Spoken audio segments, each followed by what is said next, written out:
Hi viewers, welcome to Cine Wallet. ఈ మధ్య హైదరాబాద్ వాతావరణం చూస్తే ఎండాకాలం ముందే వచ్చేసిందేమో అనిపిస్తుంది. అలా ఉంది ఉష్ణోగ్రత.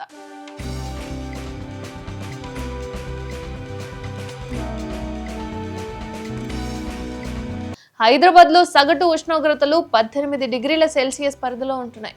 అయితే ఇటీవల జనవరి మధ్యకాలంలో నుంచి వీటిలో గణనీయమైన హెచ్చుతగ్గులు కూడా చోటు చేసుకుంటున్నాయి. ఒకసారి పెరుగుతుంది, ఒకసారి తగ్గుతూ వస్తుంది.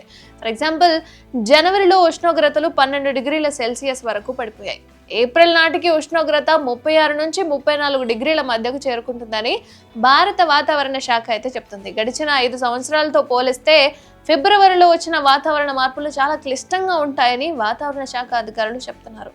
జాగ్రత్తగా ఉండండి. మరి అయితే జనవరిలోనే హైదరాబాద్ చల్లగా ఉంటుంది, కానీ ప్రతి ఏడాది జనవరిలో సగటు ఉష్ణోగ్రతలు 15.6 నుంచి 28.5 వరకు నమోదవుతూ ఉంటాయి. ఇక 2022 జనవరిలో అయితే 12 డిగ్రీల సెల్సియస్ ఉష్ణోగ్రత నమోదైంది. 2020లో 11 డిగ్రీల ఉష్ణోగ్రతలు కూడా నమోదైన ఛాన్సెస్ అయితే ఉన్నాయి. ఇక ఒక 2015 జనవరిలో మాత్రం 34 డిగ్రీల సెల్సియస్ ఉష్ణోగ్రతలు నమోదయ్యాయి.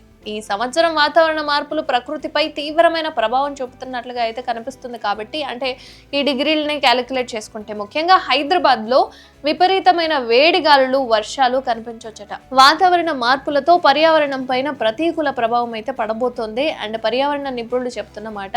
అండ్ వాళ్ళు గమనించిన విధంగా క్లైమేట్ మార్పుల వల్ల హైదరాబాద్ వంటి నగరాల్లో కాలుష్యం అనేది అధికమవుతుందట. అలాగే ఇది ప్రజల్లో శ్వాస సంబంధిత వ్యాధులు ఎక్కువ అవ్వడానికి కారణమవుతుంది.